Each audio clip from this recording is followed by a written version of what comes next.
ये एक जुमला इनका ना अंदर तक हिला दिया मुझे इन्होंने। इन्होंने कहा जब से माँ गई है ना तब से सफेदी आ गई है। मुझे याद आया, वाह मालिक, माँ कितनी बड़ी नेमत है। ये तो कलीम दानिश है।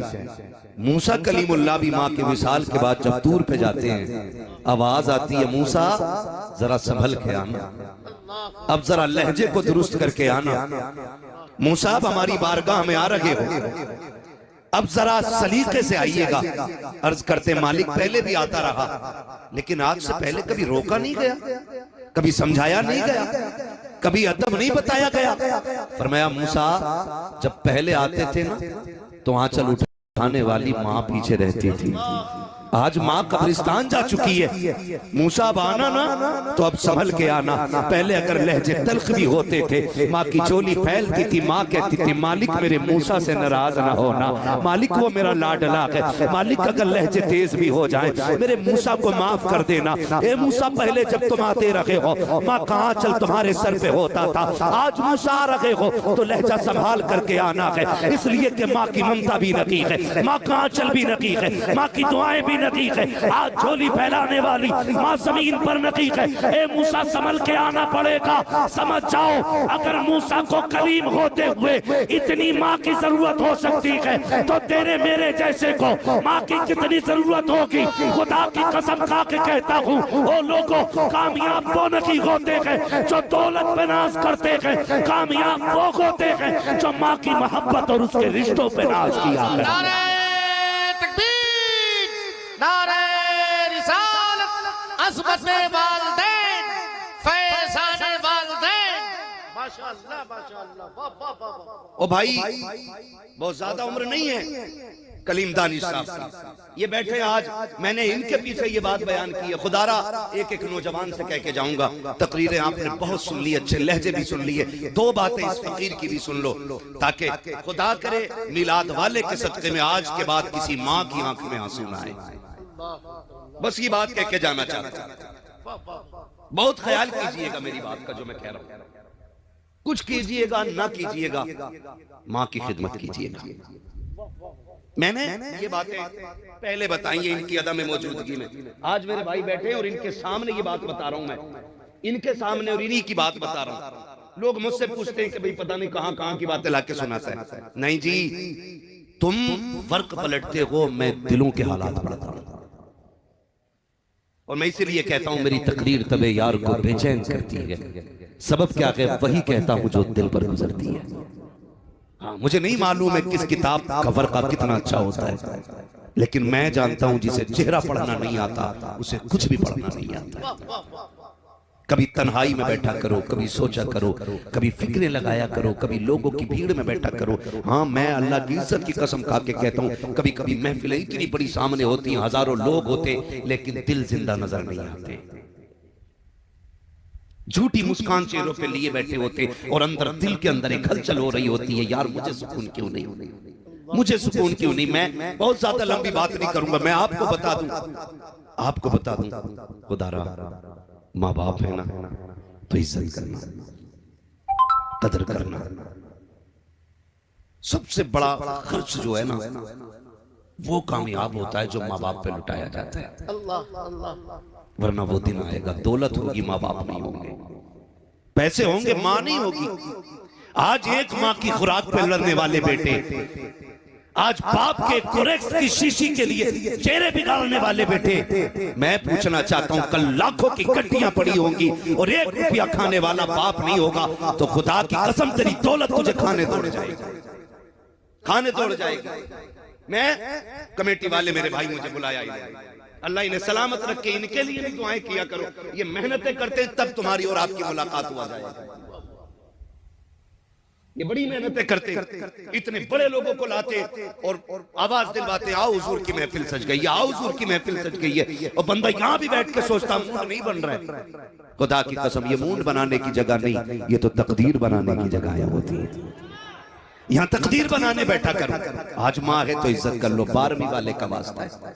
मैं तुम्हें बताऊं मेरे नबी के पास क्या नहीं, बताऊं 2000 से ज्यादा लक़ब मेरे रब ने महबूब को अता फरमाया।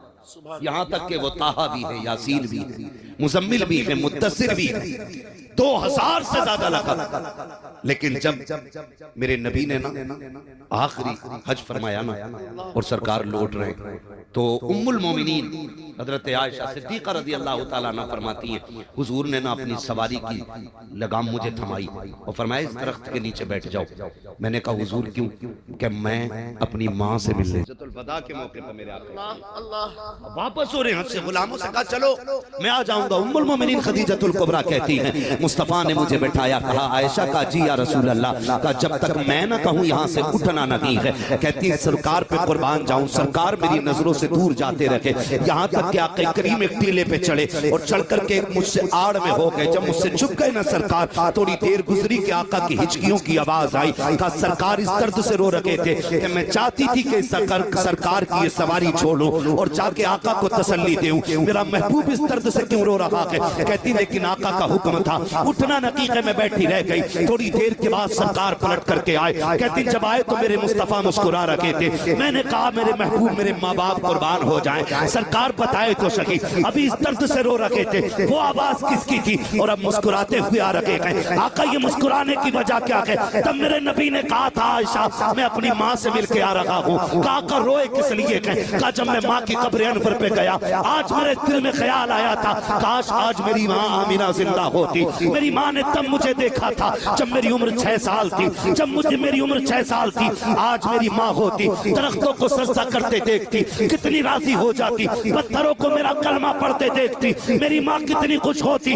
आज उनका बेटा आखिरी हज करके आया के अकेला नहीं लाखों सहाबा के साथ गया के आका कहते हैं आयशा मेरे दिल में ख्याल आया ए काश मेरी माँ जिंदा होती और मुझे बेटा कह के आवाज दे देती। आका करीम कहते हैं आयशा मैं माँ की कब्र अनवर पे बैठा और मैंने झोली फैला के कहा था जिंदगी देने वाले मालिक, मौत देने वाला भी तू है, जिंदगी देने वाला भी तू है। आज तेरा महबूब चाहता है काश उसकी माँ जिंदा हो, उसे बेटा कह के सीने से लगा ले, तेरे महबूब का कलेजा ठंडा हो जाए। कभी इतना कहा था कि माँ की कब्र अनवर खुल जाती है, मेरी माँ कब्र से निकली मुझे सीने से लगाया। कहते आयशा जब मैं माँ को याद कर रहा था तब रो रहा था और मुस्कुरा इसलिए रहा हूँ कि माँ को देख के भी आया हूँ, माँ से बातें करके भी आया हूँ और माँ को अपना कलमा पढ़ा के भी आ गया। नारे तकबीर, नारे रिसालत, मस्तके आला हजरत फैज़ाने सरकारे ताजुश शरिया, नारे तकबीर। भाई मेरे नबी के आंगन में दामन में कोई कमी नहीं। आला हज़रत कहते मालिक के कौनैन हैं, गो पास कुछ रखते नहीं, दो जहां की नेमतें हैं उनके खाली हाथ में, दो जहां की नेमतें हैं उनके खाली हाथ में। झंडे लगेंगे, बारहवीं आ रही है, घर भी सजेगा। मैं कहता हूं घर सजाओ जरूर लेकिन घर के साथ दिल भी सज जाना चाहिए। दीवारों से ज्यादा रोशनी यहां होनी चाहिए। हाँ मेरे आका करीम फरमाया करते, मैं आपसे कह रहा हूं नौजवानों आज हैं तो कदर करो, नहीं होंगे ना तो रोने के सिवा कुछ नहीं होगा, कुछ भी नहीं होगा। क्या डायरेक्ट कह देते हो ना मत भौंका कर, तू होती कौन है बोलने वाली? मैं देख MA किया हुआ हूँ, मैंने BA किया, घास नहीं छिली, तुझे क्या पता? तू अंगूठा छाप है, तुझे पता है? जिसे अंगूठा छाप कह रहा है ना, इसके मिट्टी में सने हुए हाथ जब उठते हैं ना तो अल्लाह का अर्श हिलता है और अर्श कहता मालिक एक माँ की झोली फैल गई है। रब फरमाता तू बाद में हिलाए, मैंने माँ के उठे हाथ पहले कबूल फरमा लिए। जिसे कहते हो ना तुझे नहीं पता, कसम खा के कहता हूं इससे बड़ी दौलत मैंने इंसान के आंगन में देखी ही नहीं जिसके आंगन में माँ बाप मुस्कुरा रहे हैं, माँ बाप मुस्कुरा रहे हैं। और सही बात यह है कि यतीमी का दाग वही यतीम ही बता सकता है। माँ के बगैर जीने का मतलब वही बेटा बता सकता है जिसने माँ को कंधा लगा के कब्रिस्तान तक पहुंचा दिया हो। जिसकी जन्नत घर में अभी उसे क्या पता माँ के बगैर जिंदगी क्या होती है। माँ के बगैर मेरा महबूब देखे मेरा नबी आका करीम अक्सर इस बात का जिक्र फरमाते थे, कहते थे सहाबा मुझे माँ की एक बात बड़ी याद आती है। हुजूर कहते थे इस बात को, मेरे नबी कहते थे वो कि मेराज की रात सारे नबी जिसके पीछे हाथ बांध के खड़े, वो नबी कहते कहते आका कहते थे मेरी माँ की मुझे एक बात बहुत याद आती और हुजूर ये कहते कहते रोने लग जाते थे। सहाबा कहते थे हुजूर कौन सी बात? कहते मैंने 4 साल अम्मा हलीमा के पास गुजारे, 2 साल माँ के साथ रहा, कहते लेकिन साहब आज भी एक बात मुझे रुलाती है। कहा जब मेरी माँ फुर्सत में होती और मैं माँ के पास होता ना, तो मेरी माँ लेटती ना तो बाजू पे मेरा सर रखती, जो माँओं की आदत होती है। हुजूर कहते मेरी माँ बाजू पे सर रखती, मेरी उम्र 5-6 साल होती, और ऐसे करके दुपट्टा रख के मेरी माँ ना मुंह पे अपने और मुझसे मुंह छुपा के रोती। कहते मैं कान लगा के सुनता। मेरी माँ कहती थी मालिक मेरा बेटा यतीम हो गया पैदा होने से पहले, अगर मैं चली गई मालिक मेरे बेटे का क्या बनेगा, अल्लाह मेरे बेटे पे अपने कर्म की बारिशें फरमाना। हुजूर ये कहते कहते रोते थे, कहते थे मेरी माँ को कितनी फिक्र रहा करती थी मेरी।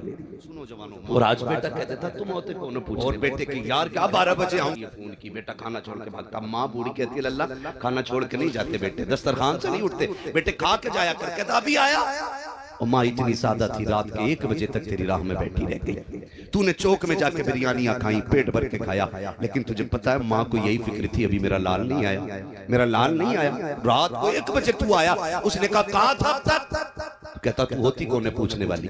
वो कहती देख खाना ठंडा हो गया। कहा नहीं चाहिए तेरा खाना, जब धक्का देते हो हाथ जोड़ के कहता हूँ कभी माँ से ये ना कहना नहीं चाहिए खाना, अपना सामान संभालो, हमें नहीं चाहिए, मैं तुम्हारा मोहताज नहीं हूँ। आज माँ है तो दस्तरखान पे इंतजार है। खुदा की कसम जिस दिन ये कफन में लिपट के चली जाएगी ना, और रात के 1 बजे आना 2 बजे आना, तुम्हारी मर्जी रहेगी। तुम्हें बिस्तर तो दिखाई देगा लेकिन लेटने वाली माँ नहीं होगी। तुम्हें चारपाई तो कोने में पड़ी हुई दिखाई देगी लेकिन उस पर माँ नहीं होगी। 3 बजे आना 4 बजे आना, कोई तुझसे पूछने वाला नहीं होगा खाना खाया कि नहीं खाया के, किसी को दस्तरखान पे तेरा इंतजार नहीं होगा, कोई तुझे डांटने वाला नहीं होगा। तब तेरे कान तलाश करेंगे कहाँ गई वो प्यारी आवाज जो कभी रात में सख्ती से आती थी, कभी प्यार से आती थी। तेरे कान ढूंढते ढूंढते थक जाएंगे, तुझे माँ का लहजा नजर नहीं आएगा। फिर उठाना सारी दौलत को, फिर ना लोगों की ठोकरें खाते हुए और कहना एक बार कोई माँ की आवाज सुना दो। खुदा की कसम सारी दौलत लेकर भी कोई माँ की एक बार आवाज नहीं सुना सकता है,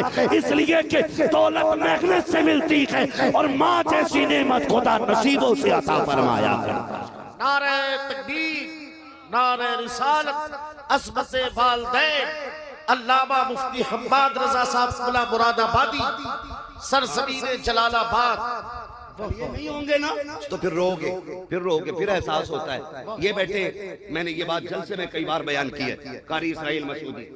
मैं कलीम दानिश भाई बताऊं, मैं कानपुर गया, इन्होंने मुझे फोन किया अहमद भाई कानपुर आ रहे, मैंने कहा हाँ आ रहा हूँ। सुने माँ क्या होती है, बहुत गौर से सुनिएगा, अल्लाह आपको सलामत रखे। जरूरी नहीं है 10 घंटे तकरीर हो रहा असर ना हो तो मैं समझता हूँ फायदा नहीं। मेरा मानना ये 5 मिनट बात हो जाए और किसी एक बात पे भी अमल हो जाए, खुदा की कसम मैं समझता हूँ कि जिंदगी भर की इबादत काम आ गई है। बस आखिरी बात समझ के सुन ले मेरी बात, मैं सुनाने लगा हूं। यही इसराइल मसूदी साहब है कानपुर, उन्होंने मुझसे कहा सुने माँ क्या होती है। तवज्जो है भाई पीछे वालों की, नाराज तो नहीं बैठे ना कोई, खुदा आपको राजी रखे और खुश रखे। बड़ी बड़ी दूर से मेरे भाई आए थे, शाहजहांपुर कहां से लोग आए, अल्लाह सबके सफर को अपनी बारगाह में कबूल फरमा ले, और जो जितनी दूर से चल करके आया है अल्लाह उसे बेहिसाब अजर और नेमतें अता फरमाए। मुझे इन्होंने फोन किया, सुनो भाई कदर कर लो, माँ की कदर कर लो। इन्होंने मुझे फोन किया, कहने लगे अम्माद भाई कानपुर में, मैंने कहा हाँ, कहा जाए ना जरा। मैंने कहा क्या बात है? कहा जाए मैंने एक नया मकान लिया है, नया मकान लिया है। मैंने कहा फिर? कहा कि आप जरा आ जाएं देख ले मकान को। ये इनकी मोहब्बत है, मैं चला गया, वो इनके मकान में गया, वो मुझे लेके गए, बैठे थे, इन्होंने बात छेड़ दी। कहने लगे मैं जब सबसे पहली बार कानपुर आया था 2-3 महीने मैं घर नहीं जा सका था, तो कहते मेरे माँ बाप मुझसे मिलने के लिए कानपुर चल के आ गए थे। कहाँ? इनका नानपारा के पास अपना गांव है। कहते वहां से मेरी माँ मुझसे मिलने के लिए कानपुर आई, और कहते मेरी माँ चाहती थी कि बेटे के साथ कम से कम एक रात गुजारे, 24 घंटे गुजारे। तो ये कहते कहते रोने लगे, कहने लगे जब माँ आई थी तो मकान नहीं था। कहते मैं माँ को बातें पहला फुसला के बस में बैठाया, कहने लगे आज मकान है लेकिन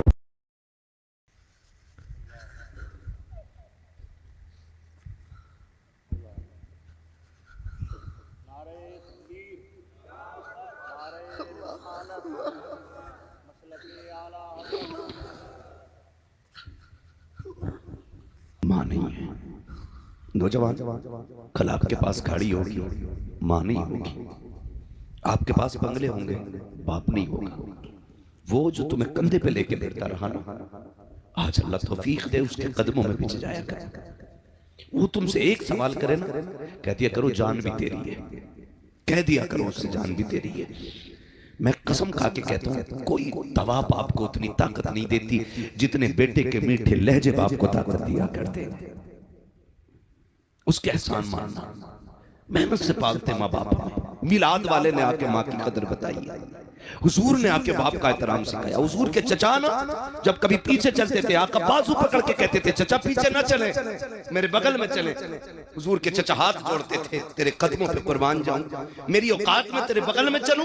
तो मेरा नबी कहता था नहीं, सुना है आपका चेहरा मेरे बाप अब्दुल्ला से मिलता है। जब आप पीछे होते हो तो लगता है कि मेरे बाप की पीठ हो गई है, इसलिए चचा मेरे बगल में चला करो। हाथ जोड़ के कहता हूँ बाप की इज्जत कर लो, इनकी कदर कर लो। तुम जो कहते हो बाप को प्यार नहीं, सिर्फ माँ प्यार करती है, नहीं मेरे अजीज ऐसा नहीं होता है। कैसे फैसला कर लिया कि माँ प्यार नहीं करती? का दर्द होता है तो माँ रोती है, बाप नहीं रोता है। ऐसा नहीं होता है, खुदा की कसम बाप के दिल में भी तेरा प्यार है। अगर तू लेट आए तो माँ घर में दौड़ी फिरती है, तो तुझे क्या लगता है बाप बिस्तर पे लेटा है तो उसे तेरे देर से आने का एहसास नहीं, उसको भी एहसास है। फर्क इतना है कि वो बाप है, जल्दी रोता नहीं है। अगर माँ रोती है तो चैन से सोता बाप भी नहीं है। कितने बूढ़े बाप को मैं चौक में खड़ा दिखाऊंगा, रोड पे खड़ा दिखाऊंगा, इतनी रात में क्यों खड़े हो? का बेटा नहीं आया है, काम पे गया था देर हो गई है। हाथ जोड़ के कह रहा हूँ खुदा के वास्ते, कभी बाप को देर हो जाया करे, तुम भी निकल जाया करो और उसे राजी करने की कोशिश किया करो।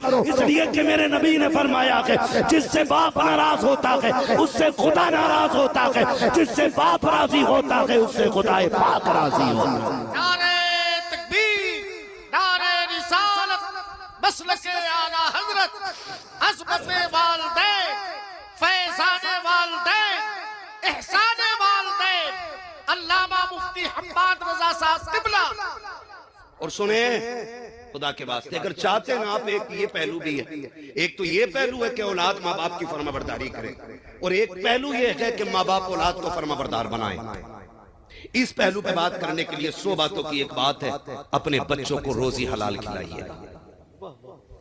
हराम की, बेईमानी की, लूटी हुई, चोरी की, झूठ की दौलत बच्चों को ना खिलाना, वरना कल तेरे सामने ये जूता लेके खड़े होंगे, फिर कोई मौलवी और पीर का तावीज काम नहीं करेगा।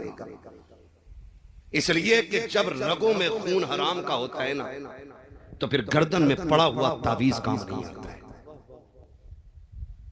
अपने बच्चों को लुक़्मे हलाल खिलाइएगा। मैं नौजवान मेरे सामने बैठे, आपसे मेरी गुजारिश है, जल्दी अमीर बनने के चक्कर में शॉर्टकट यूज न करें। अक्सर शॉर्टकट जो है हराम की तरफ लेके जाता है।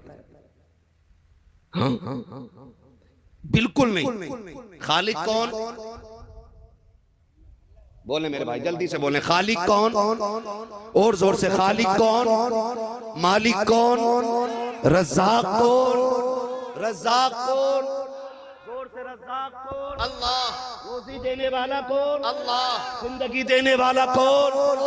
मौत देने वाला कौन? महबूब को पैदा करने वाला कौन? आला हज़रत ने हमें हम्द का तरीका बताया। कहते हैं वही रब है जिसने तुझको।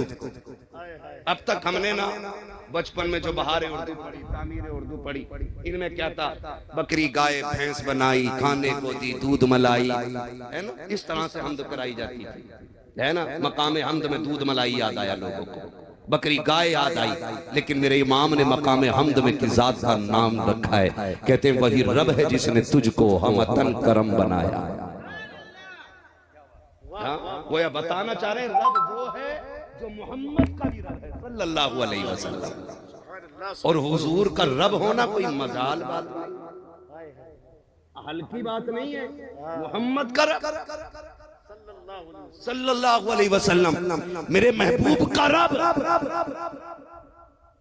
हाँ, कितना बड़ी जात है मेरे रब की जिसने मोहम्मद जैसा महबूब अता किया है ना? आला हज़रत कहते हैं वही रब है जिसने तुझको हमतन करम बनाया, हमें भीख मांगने को तेरा रास्ता बताया। तुझे हमद है खुदाया, तुझे हमद है खुदाया। वो कुंवारी पाके मरियम व नफख्तु फीह का दम है अजब निशान आजम मगर आमना खजाया। वही सबसे अफजल आया, वही सबसे अफजल आया। तुझे हमद है खुदाया, तुझे हमद है खुदाया। यही बोले सिदरा वाले ये चमने जहां के थाले सभी मैंने छान डाले तेरे पाए का न पाया। तुझे यक ने यक बनाया, तुझे यक ने यक बनाया। तुझे हमद है खुदाया, तुझे हमद है खुदाया। अरे आए खुदा के बंदो कोई मेरे दिल को ढूंढो, अभी पास था मेरे तो अभी क्या हुआ खुदाया। फिर कहते हैं आके हमें ऐ रजा तेरे दिल का पता चला बमुश्किल तेरे रोजा के मुकाबिल हमें वो नजर तो आया। ये न पूछ कैसा पाया, ये न पूछ कैसा पाया। तुझे हमद है खुदाया, तुझे हमद है खुदाया। अब सारी दुनिया कहती है डालती कल्ब में अजमत मुस्तफा सैयदी आला हजरत पे लाखों नारे तकबीर, नारे रिसालत, इश्क मोहब्बत, इश्क मोहब्बत। वाह वाह वाह वाह वाह। मैं खत्म करने लगा हूं, बस इतना करेंगे। माँ बाप की इज्जत करेंगे इंशाल्लाह, सारे वादा करें इंशाल्लाह। 10 मिनट रिस्क हलाल कमाएंगे इंशाल्लाह। शोट तो मैं चाहूंगा 10 नहीं तो 5 तो बढ़ा ही लो। थोड़ी इनकी मर्जी थोड़ी मेरी मर्जी। जरा कह दे सारे या रसूल अल्लाह। जितने दिल से सुनना चाहते हैं उतने दिल से बोल दे जरा या रसूल अल्लाह। है जी हाँ, जिनके हाथ नहीं उठे मैं उनसे नाराज नहीं हूँ और मुझे कोई तकलीफ भी नहीं है। मैं बस इतना कहूंगा जिसके हाथ नहीं उठे वो खुद से पूछे महफिल में बैठा है या कहीं चौपाल में बैठा है, उसकी अपनी मर्जी है। और मैं ये भी नहीं कहूंगा हाथ उठ जाए तो फालिज नहीं होता है, बीमारियां भी खुदा की नेमत होती है। और ये बात तो नहीं कहनी चाहिए हाथ उठा लो नबी के नाम पे कभी फालिज नहीं होगा। आप कौन होते हो जी? जब इमाम बूसीरी जैसा शख्स बीमार हो सकता है, जब खालिद बिन वलीद जैसे शख्स को बीमारी लग सकती है, तो तू कौन होता है यहाँ ठेका बांटने वाला? और ना ये बात समझ में नहीं आती। और दूसरी ये बात जो है कहते हैं कि हुजूर आने वाले हैं, वो आएंगे मदीने से, तू घर से चल के आ। हुजूर आका है, हाकिम है, माकूम नहीं है, मालिक है। हम कौन होते हैं फैसला करने वाले कि वो आ ही जाएंगे? और मालिक की अपनी मर्जी होती है, वो चाहे तो आके देख ले और चाहे तो वहीं से नजर उठा के देख ले। नजर उठा के देख ले और चाहे तो आके देख ले। याद रखिएगा आका करीम है हमारे। कौन है आका हमारे? जोर से कौन? और जोर से आला हज़रत क्या कहते हैं? फुर्सतें दी है खुदा ने दामने महबूब को, जुर्म खुलते जाएंगे, आका छुपाते जाएंगे। हाँ, ये मेरा इमाम कह रहा है, जुर्म खुलते जाएंगे, आका छुपाते जाएंगे। और मैं कह रहा हूँ हुजूर करीम है। कभी ऐसा होता है कि वो महफिल सजने से पहले आ जाते हैं और कभी ऐसा होता है कि वो महफिल खत्म होने के बाद आते हैं। मर्जी है उनकी। मुझे बात याद आ गई, जिन्होंने दिल से ये महफिल सजाई है ना, उनके लिए ये बात बता रहा हूँ। बंदा बड़ा गरीब था, 12वीं का महीना चल रहा है। वो बंदा बड़ा गरीब था, मोची था, जूते सिलता था। उसके दिल में आई यार दुनिया हुजूर की 12वीं मनाती है, एक दिन मैं भी मनाऊंगा जी। कई बरस तक वो इकट्ठा करता रहा पाई पाई करके। एक दिन उसने लंगर लगा दिया हुजूर के नाम का। उसने कहा रात को महफिल सजेगी, अब लंगर चल रहा है। और सुनते हो ना, जब महफिल शुरू हो गई ना, लोग आना शुरू हुए, तो वो गेट पे ना पट्टा बिछा के बैठ गया, गेट पे। और जो भी आता ना उसके पैर छूता और चूम लेता, यूं छूता और चूम लेता। और किसी ने कहा भाई माफ करिए, क्या कर रहा है? उसने कहा सुना है जब महफिल सजती है तो हुजूर आया करते हैं। पता नहीं हुजूर आए और चले जाएं मुझे खबर ना हो, इसलिए हर पैर को छू रहा हूं, धोखे ही से सही कम से कम हुजूर के पैरों तक हाथ पहुंच जाए। ये इश्क के अपने अपने रंग होते हैं। महफिल खत्म हो गई, जलसा सज गया, लोग अपने अपने घर चले गए। 3 दिन के बाद जिन मौलाना लोगों ने तकरीर की थी उनसे मुलाकात हुई, उनके पैर चूम के कहने लगा जी तुम्हारा करम मेरा काम आसान हो गया। कहा क्या? कहा तुम मिलाद पढ़ के आए, मुझे हुजूर की ज़ियारत हो गई है। कहा क्या? कि जब सब अपने अपने घर चले गए, मैं भी बिस्तर पे लेटा, मेरी आंख लगी तो ख्वाब में हुजूर आए और मुझसे मुसाफा करके कहने लगे सुन, जितने तेरी महफिल में आए तो सबको खबर दे दे, तू भी बख्शा गया है, सारे आने वाले भी बख्शे गए, और वो चाहें तो पहले भी आ सकते। उनकी महफिल होना तो फिर दिल से होनी चाहिए। और मैं एक बात अक्सर कहता हूं, दिल से जो बात निकलती है असर रखती है, पर नहीं ताकत परवाज मगर रखती है। वल्लाह वो सुन लेंगे, फरियाद को पहुंचेंगे, इतना भी तो हो कोई जो आ करे दिल से। कितने लोगों ने मदीना शरीफ देखा है, बता दे जरा। महफिल में कितने लोगों ने देखा मदीना शरीफ? अच्छा, पक्के मकान कितने लोगों के, जरा हाथ उठा के बता दे। पक्के मकान कितने लोगों के? वाह जी वाह, वाह जी वाह। अल्लाह तुम्हारे मकान और पक्के कर दे। मुझे इससे कोई जलन नहीं है। किचन में आप 10 लाख लगा लेते हो, 2 लाख लगा के वो मदीना नहीं देखने जा सकते जिस मदीने को देखने की हर फरिश्ते के सीने में तमन्ना रहती है। मैं बंदों की बात क्या कर रहा है ना। तो आप बैठे, खुदा आपको सलामत रखे। बस मैं बात पूरी करने लगा हूँ। रज़्ज़ाक़ कौन है? सबक याद है ना? रज़्ज़ाक़ कौन है? सारे अपने रब का नाम ले लें। पता नहीं कब से नहीं पुकारा, और खुदा करे ये वो घड़ी हो जिसमें मकबूलियत की हवा चल रही हो, और अपने रब को जोर से पुकारे। रज़्ज़ाक़ कौन है? माशाअल्लाह। खालिक कौन है? मालिक कौन है? हाँ, ये अकीदा है। अब अंदाजा लगाइए, जब रज़्ज़ाक़ अल्लाह है तो जो बंदे दुकान पे बैठ के कहते हैं मौलवी झूठ ना बोलें तो मुनाफा ही नहीं होगा, उनसे मेरा एक सवाल है, रज़्ज़ाक़ अल्लाह है तो फिर झूठ क्यों बोल रहा है? रज़्ज़ाक़ अगर अल्लाह है तो झूठ क्यों बोल रहे हैं? फिर अल्लाह पे या तो भरोसा पक्का नहीं है या अकीदा ही पक्का नहीं है।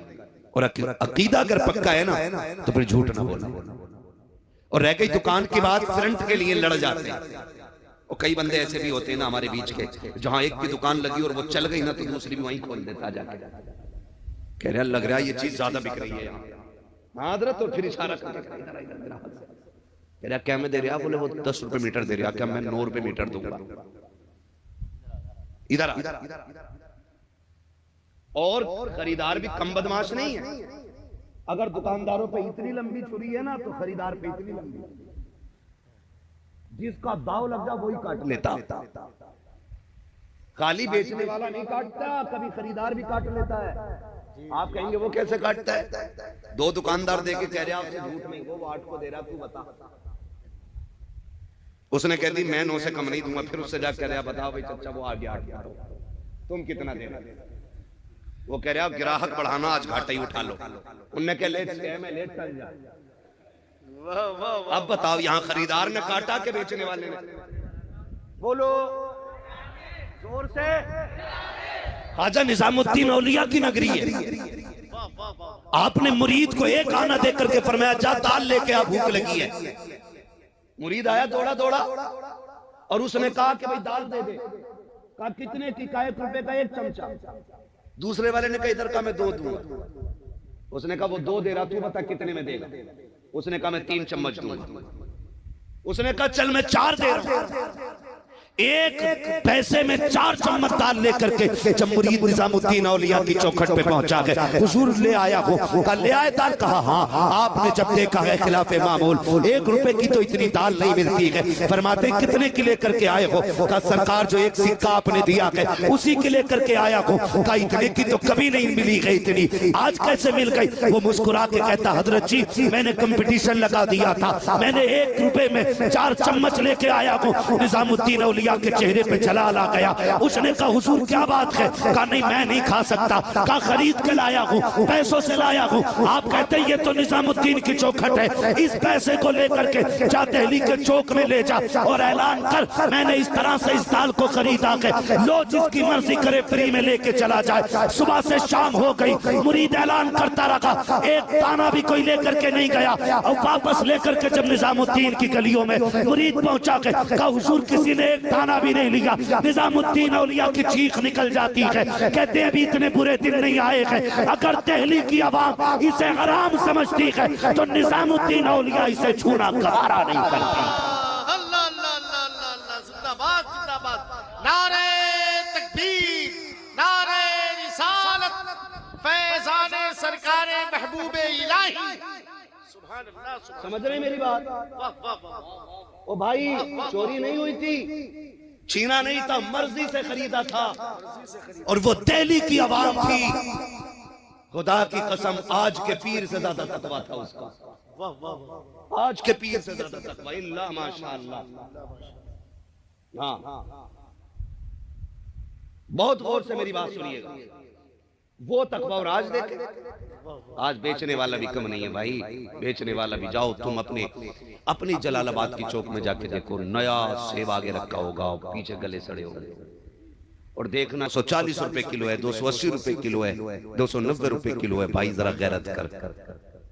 जरूरी नहीं है सब करोड़पति आते हो, कुछ ऐसे भी आते हैं जो जिंदगी में कभी सेब ना खरीद सके। बच्चे कह देते हैं अब्बा हमने सेब नहीं खाया। वो बेचारा मंडी से लौटते टाइम 500 रुपए आज ओवर टाइम करके कमाए, कहा आज 1 किलो सेब लेके जाना। ठेले पे आया, उसने सीधा दिल दे दिया, लो जी 280 रुपए किलो तो अच्छा ही देगा। इसने 2 सेब आगे के उठाए और 4-5 नीचे के निकाल के गले सड़े डाल दिए। गरीब खुशी खुशी घर लेके गया। सुनते रहिएगा, गरीब लेकर के गया, उसने जाके बच्चों में तकसीम कर दिए। 5 सेब, 3 बच्चे, 2 मियाँ बीवी। जैसी बच्चे ने पहला सेब काटा, बजी ये तो अंदर से गला हुआ निकला है। माँ ने अपने हिस्से का सेब दे दिया, ले बेटे मुझे सेब अच्छा नहीं लगता है। खुदा की कसम, माँ का लहजा कितना मीठा होता है, कितना प्यारा झूठ माँ बोल देती है। जब देखा बेटे के हिस्से का सेब खराब हो गया है, उसने अपने हिस्से का दे दिया। कहा बेटे ये मैं सेब नहीं खाती हूँ, मैंने तो बस ले लिया था, ये कह के बेटे को दे दिया। दूसरे बच्चे का गला निकला। हाथ जोड़ के गुजारिश करना चाहता हूँ, दुकानदार हो तो धोखा न देना। तुमने तो उसके 280 रुपए जेब में डाले, अपने बच्चों में खुशी खुशी आ गए। तुम्हें तो ये था गरीब को पता नहीं चला, लेकिन जब तूने काने गले पे हाथ उठाया था तभी गरीब के खुदा ने देख लिया था, तभी उसके परवरदिगार ने देख लिया था। तुम उसकी बेईमानी करके 280 रुपए लेके घर के अंदर गए हो। आने वाली नस्लें तुम्हारी कोड़ी हो रही है, अंधे लूले लंगड़े पैदा हो रखे हैं। फिर तोड़ते हो तावीज के लिए। अल्लाह कहता है तूने टक्कर मुझसे ली है, अब तावीज में शिफा नहीं आएगी। अगर बेहतरी चाहते हो उस गरीब से माफी मांगो जिसका दिल तोड़ के आए हो। अगर गरीब राजी हो जाएगा, पैदा करने वाला खुदा पाक भी राजी हो जाएगा। क्या कहने, क्या गुफ्तगू हो रही है। जिंदाबाद। इसलिए निकले, सलामत रहिए मुफ्ती साहब। वाह वाह वाह। इसलिए निकला। नारे तकबीर, नारे रिसालत, मसके आला हजरत फैज़ान सरकारी ताजुश शरिया। नारे तकबीर। टाइम बहुत ज्यादा हो गया। हाँ नहीं, मुझे सुबह डॉक्टर से मिलना है, और देखिए इतना वक्त नहीं है, माफ कीजिएगा। माजरत, पौन घंटा हो चुका है सदर साहब, पौन घंटा हो चुका है। मैं 10 मिनट का वादा किया था मेरे भाई के लिए, जरा बोल दे सुभान अल्लाह। बात समझ में आ गई ना इंशाअल्लाह। किसी के साथ धोखा, बोलो धोखा, जोर से धोखा, और अपने भाई को नीचा दिखा करके कभी ऊंचा नहीं बनेंगे। याद रखिएगा, हमेशा जीत जाना जीत नहीं होती है, कभी हार जाना भी जीत होती है ना। अरे भाई बस प्लीज मेहरबानी करें, 10 मिनट इसमें जरा तवज्जो कर ले, बस मैं बात समेट रहा हूँ। भाई बैठ जाइए। देखिए मुझे आप थोड़ा सा पहले बैठा देते हैं अपना, तो मैं खुल के बात कर लेता हूँ। मैं फिर भी अपने वक्त से इंसाफ कर रहा हूँ। मैं 1 घंटे के करीब सुई जा चुकी है, तवज्जो है, बस सारी मैं बात खत्म करने लगूँ। बस बैठ जाइए मेरे भाई, प्लीज बैठ जाइए, मेहरबानी करें। अभी मेरी बात खत्म नहीं हुई है, बस मैं समझाना चाहता हूँ। बोलें जरा जोर से या रसूल अल्लाह। अभी सारे नहीं बोलने, जरा बोल दें या रसूल अल्लाह। मुझे नहीं लगना चाहिए कि 3 बजने को है, बंदा थकने को है, नहीं है ना। ऐसा होना चाहिए सारी दुनिया को नींद आ गई है, उनका दीवाना बेदार है। आप ही फैसला कीजिए या नबी, कौन जन्नत का हकदार है ना। ये बच्चे बैठे, मैं खुदा की कसम खा के कहता हूँ, मैं खाली इस बच्चे के जागने पे पूरी तकरीर कर जाऊं। इस बच्चे के जागने पे, इसकी कोई उम्र है, ये बैठा है, इसको तो शूर तक नहीं होगा कि क्या रिश्ते होते हैं, क्या ताल्लुक होते हैं। मगर आमीना के लाल तेरी मोहब्बतों पे कुर्बान जाऊं। तेरा इश्क है बच्चे तो क्या, तुझसे तो पत्थर भी प्यार करने लगते हैं, तुझसे तो पत्थर भी प्यार करने लगते हैं। ये बच्चा बैठा है, हर महफिल का बंदा यही सोच के बैठा होगा, सुना है आप हर आशिक के घर तशरीफ लाते हैं। इतनी थक के ना बोले कि मैं इन्ना लिल्लाह पढ़ गया। सुना है आप हर आशिक के घर, मेरे घर में भी हो जाए चरागा, मेरे घर में भी हो जाए चरागा, मेरे घर में भी हो जाए चरागा। है जी, तो किसी को धोखा नहीं देंगे इंशाअल्लाह। रज़्ज़ाक़ कौन है? जोर से, रज़्ज़ाक़ कौन है? अल्लाह है। अकीदा कैसा पक्का होना चाहिए? अकीदा इतना पक्का रखो, एक बंदे ने ना अंदर दुकान खोल ली जाकर, मैन मार्केट में नहीं थी, अंदर ला के उसने दुकान खोल ली। दूसरा दोस्त मिलने के लिए गया, कहने लगा यहाँ दुकान खोली है। कहा क्यों? कहा सबकी दुकान वहां बाजार में, तू अंदर खोले बैठा है, यहाँ कौन आएगा? उसने सीधी सी बात की, उसने कहा पता यहाँ मौत आएगी कि नहीं? कहा हाँ आ जाएगी। कहा मौत लेने कौन आता है? मैं कहा मौत का फरिश्ता। तो उसने कहा यार खुद ही सोच, अगर यहाँ मौत का फरिश्ता आ सकता है तो फिर रोजी वाला फरिश्ता क्यों नहीं आ सकता है ना? मौत का फरिश्ता क्यों नहीं आ सकता? तो भाई अल्लाह पे भरोसा करके बैठे, अल्लाह पे भरोसा। हमने सोचा था ये कुर्सियां मिलेंगी, कोई नेकियां थी हमारी, कोई अमल था, कोई सजदे हमने नहीं बाप वाकई आपको ही नहीं होगा मेरे भाई, मेहरबानी करें मुझ पर रहम खाएं, मुझे डॉक्टर से मिलना है। मैं खाली अगर मुझे घर जाना होता ना मैं कोई मसला नहीं करता, बस मुझसे फरमाइश की थी मेरे भाइयों ने हुजूर का शजरा पढ़ दिया जाए, 12वीं रात भी है, 12वीं की रात आने वाली है, हुजूर की विलादत का महीना आ गया है, मैं हुजूर का शजरा पढ़ने लगा हूं। पहले वादा करो इंशाल्लाह रोजी हलाल कमाएंगे, वादा करें इंशाल्लाह हराम से बचेंगे, बेईमानी से बचेंगे, ईमानदारी की खाएंगे और झूम के कहेंगे खाते हैं तेरे दर का। अजीब अजीब बंदा है, हराम से पूरी बिल्डिंग बना ली, ब्याज लेके पूरा मकान बना के कह रहा हाजा मिन फजले रब्बी। हराम से पूरी बिल्डिंग खड़ी कर ली, गेट पे लिख रहा है हाजा मिन फजले रब्बी, सारा पैसा हराम का लगा। मुझे बता अगर तू शराब पे जमजम लिख देगा तो क्या वो शराब जमजम बन जाएगी? लठिया बराबर चलनी है। तू चाहे पूरा कुरान लिखवा ले दीवारों पे। हाँ, और जब कभी ख्याल आया करे ना, हमें ना असल में हमने सोशल मीडिया ने हमें इतना अंधा कर दिया कि हमें एक लग्जरी लाइफ की भूख लग गई है। मेरी जिंदगी यूं हो, मैं यूं हूं, मैं यूं हूं, लोग यूं करें, लोग यूं करें। टेढ़ा करते करते अल्लाह इतना लट फेरेगा कि कमर सीधी करने वाला नसीब नहीं होगा। इसलिए बच जाओ मेरे भाई, निकल जाओ सादा जिंदगी। इस्लाम ऐसा मजहब है जिसमें कोई मुश्किल काम है ही नहीं। मुश्किल तो हमने कर ली है ना, अजान जहां हो जाए वहां नमाज पढ़ लो, कितना आसान है ना, कितना आसान है। जवान हो जाओ बस कबूल कबूल कहो 3 बार में निकाह पक्का, कितना आसान है ना। और हमने कितना मुश्किल कर लिया, 10 लाख देगा तो भी आकर बाल सफेद आगे मेहंदी लगा लगा के काले कर रहा। जब जवान था तो 20 लाख के लिए मर रहा था, और जब बूढ़ा हो गया तो कह रहा कोई बताओ ना कोई लोंडिया ही मिल जाए ढंग की। अब उम्र निकल गई तो कह रहा बस लोंडिया ही मिल जा, ठीक है ना, ढंग की, अभी ढंग की लगी है। जब उम्र 45 की आ गई तो कह रहे करा दो निकाह बस लड़की हो। फिर यहाँ आ जाता है करीम भाई के बस लड़की हो चाहे जैसी, मैं रड़ुआ नहीं मरना चाहता। तो ये मुश्किल हमने पैदा की है ना, अल्लाह ने तो आसान किया, आसान किया है ना भाई। हम ख्वाब देखते हैं ना हम एसी में, लेकिन जिंदगी तो जितनी नेचुरल होगी उतनी अच्छी होती है, जितनी नेचुरल हो। मिट्टी पे लेटने वाले आसानी से बीमार नहीं होते, और गद्दों पे सोने वालों को कभी सुकून की नींद नहीं आती। वो कितनी प्यारी बात कही थी, फुटपाथ पे सो जाते हैं अखबार बिछाकर, मजदूर कभी नींद की गोली नहीं खाते, इसलिए कि पैसों से गद्दे खरीदे जाते हैं, नींदें नहीं। नींदें रब की रहमत से आया करती हैं। किसी का इतना दिल न दुखाना कि नींद ना आए, किसी को इतना न सताना कि 7,000 27,000 47,000 के स्लीप वेल के गद्दे पे भी कमर सीधी ना हो। इतनी दुआएं ले लेना कि पत्थर पे भी लेटे तो खुदा की रहमतें थपकियां देने लग जाएं। इतनी दुआएं लेके मरना है हमें, बस हुजूर का शजरा सुन ले और ज़ारे कह दे या रसूल अल्लाह। ऐसे नहीं, इतनी जोर से नहीं भाई। देखो मुझे एक तो आखिर में आपने टाइम दिया, और इतने आखिर में दिया कि बस आखिरत ही हो गई है ना। ठीक है, उम्मीद करता हूँ कभी बुलाएंगे तो फिर सही वक्त में इंशाल्लाह तकरीर होनी है ना। आपकी मोहब्बतों को देख के मैंने ये गुफ्तगू कर ली, अल्लाह इस गुफ्तगू को कबूल फरमा ले। आप जरा बोल दे जोर से सुभान अल्लाह। इतनी जोर से सुभान अल्लाह बोलो कि डॉक्टर से मिलने तक मुझे नींद ना आए। अगर नींद आ हाँ जी, हम भी बीमार लोग कहते हैं कितना आसान है, मौलवी आता पैसा लेके चला जाता है। यकीन करें बैठने की वजह से रीढ़ की हड्डी में तकलीफ है हमारे, बैठने की वजह से। मुझसे नौजवानों ने कहा चलें महफिल में, बस चलें, तो फिर मैंने बहुत ज्यादा ठीक है ना, मैं आ गया था तो आप ही कम से कम थोड़ा रहम करते और सही वक्त पे थोड़ा सा माइक दे देते, ठीक है ना। अब भी माशाल्लाह आपने बहुत अच्छा सुना है, मैं पैगाम दे चुका हूँ। अब मुझे सिर्फ हुजूर का शजरा पढ़ना है। सिर्फ कमेटी वाले बोले जरा सुभान अल्लाह।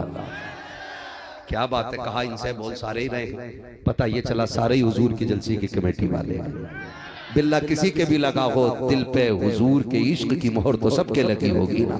फिर सारे बोले जरा सुभान अल्लाह। आदम के बेटे शीश ऐसे नहीं, ऐसे नहीं, ऐसे नहीं। हवा इधर से आई, इधर निकल गई। सारा साथ दे और मेरा साथ सुने। एक मिनट पे रोक दो भाई, मैं बात समझा दूं जरा। मेरा हाथ का इशारा हो तो आप समझ जाना। क्या समझोगे ना? मौलवी की सांस फंस रही है। सुभान अल्लाह बोलो ताकि वो सांस ले ले। बात साफ सुथरी कलीम भाई अच्छी रहती है। खाली नेकी का झांसा दे के अपना काम नहीं निकालना। अपना मतलब भी बयान करूंगा। मैं चाहता हूं कि सुभान अल्लाह कहें तो फिर मुझे बीच में सांस मिल जाया करेगी। कितनी जोर से बोलेंगे सुभान अल्लाह? छोड़ दो भाई, जिस पे भी जगह भी घेर के बैठे हो, लीड भी दबा के बैठे। ठीक है ना? बोले जरा मचल के सुभान अल्लाह। कमेटी वालों, अल्लाह आपकी मेहनत कबूल फरमाए। ठीक है ना? आपकी मेहनत अल्लाह करे रंग लाए। और जब महफिलों में दिल लगने लग जाए तो समझ लेना हुजूर की तवज्जो मदीने से इधर हो गई है। ये हमारे बुजुर्ग फरमाते हैं मकबूलियत की अलामत है। बताओ दिल लग रहा है कि नहीं महफिल में? तो समझें हुजूर की तवज्जो महफिल में हो गई है। और ये मकबूलियत की घड़ियां हैं। अल्लाह इन बुजुर्गों के कदमों की बरकत से महफिल कबूल फरमा ले। ये हमारे बड़े लोग हैं, ये सारे सर के ताज हैं, सूफी साहब किबला और ये तमाम तरह बाप और ये हमारे बुजुर्ग बैठे हुए हैं, उलमा बैठे हुए हैं। इन सब की दुआओं को सर का ताज बना के मैं पढ़ रहा हूँ। जरा बोल मेरे बच्चे सुभान अल्लाह। क्या बात है मेरे लाल। अल्लाह तेरे माँ बाप को सलामत रखे और तुझे अल्लाह बेहतर मुस्तकबिल अता करे। अब सारे बोले जरा सुभान अल्लाह।